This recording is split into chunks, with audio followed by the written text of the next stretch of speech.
Hello' everyone, আশা ৰাখিছোঁ আপোনালোকৰ সকলোৰে ভাল। এয়া মই পালেং শাক লৈ লৈছোঁ।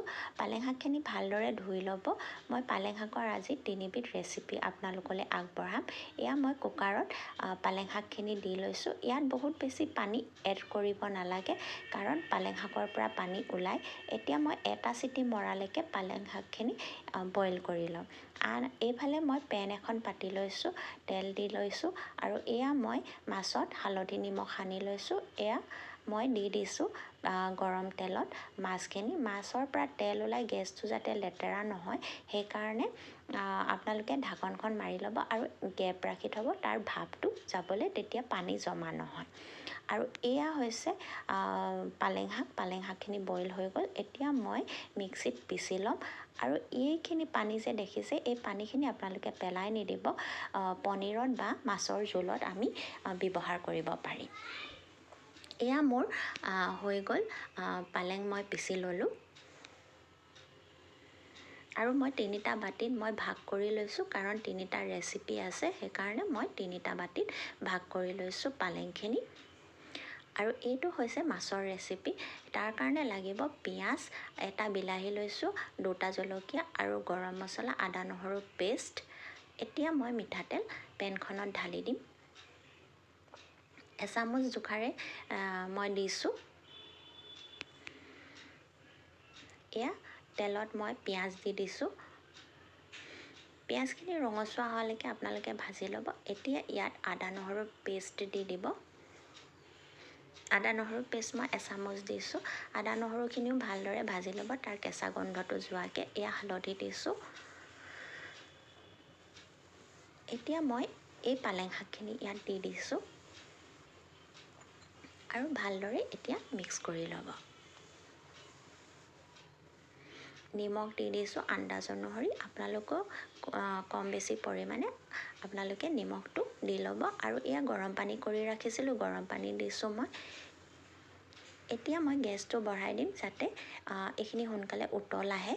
আৰু এয়া উতল আহি গ'ল। এতিয়া মই মাছখিনি দি দিছোঁ ইয়াত। মোৰ পানী কম হোৱা যেন লাগিছে, সেইকাৰণে পানী মই আৰু অকণমান দি লৈছোঁ। 5 মিনিট ঢাকনখন মাৰি দিব। এয়া ধুনীয়াকৈ উতল আহি গ'ল মাছখিনি।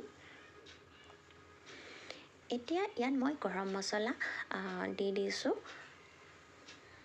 গৰম মছলা আপোনালোকে যিমানটো খায়, মছলা কম খালে মছলা কম দিব, বা নেখালে নিদিলেও একো নাই। আৰু এই কাটি থোৱা বিলাহী দি দিছোঁ মই এতিয়া, আৰু কেঁচা জলকীয়া। বিলাহীখিনি অকণমান গলিবলৈ কাৰণে আকৌ 5 মিনিট আপোনালোকে ঢাকি দিব, ঢাকনখন মাৰি দিব।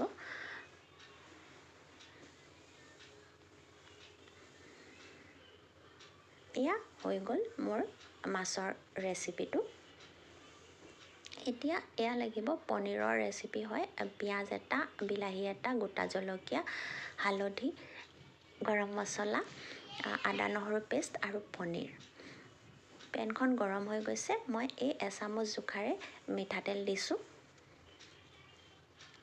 এতিয়া মই পিঁয়াজ দি দিছোঁ ইয়াত আৰু গোটা জিৰা। এইখিনি ভালদৰে ভাজি ল'ব। এতিয়া আদা নহৰু পেষ্ট দিছোঁ। তাৰ কেঁচা গোন্ধটো যোৱালৈকে ভাজি ল'ব। আৰু এয়া হালধি দি দিছোঁ আৰু বিলাহী দিছোঁ।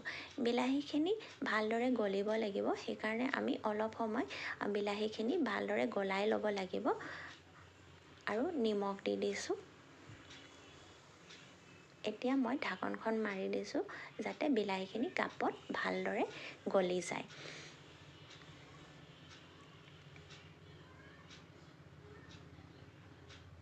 এনেধৰণে বিলাহীখিনি আপোনালোকে গলাই ল'ব। বিলাহীখিনি গলি নগ'লে ভাল নালাগিব, টুকুৰা টুকুৰি হৈ থাকিলে ভাল নহ'ব। আৰু এয়া বিলাহীখিনি গলি গ'ল ধুনীয়াকৈ। এতিয়া ইয়াত মই পালেং শাক দি দিছোঁ আৰু ভালদৰে মিক্স কৰি ল'ব। আৰু নিমখ দিছোঁ আন্দাজ অনুসৰি।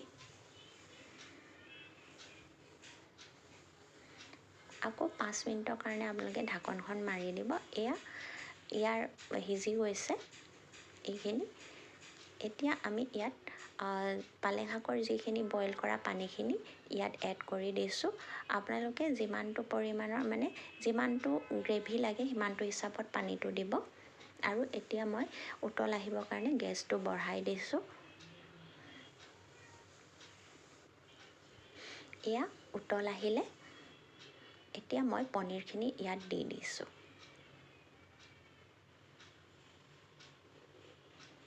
এয়া এতিয়া গৰম মছলা এড কৰিছোঁ।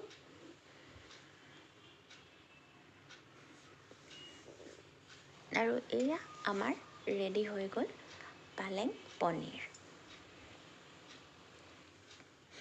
মই এতিয়া লচুনী পালেং বনাম।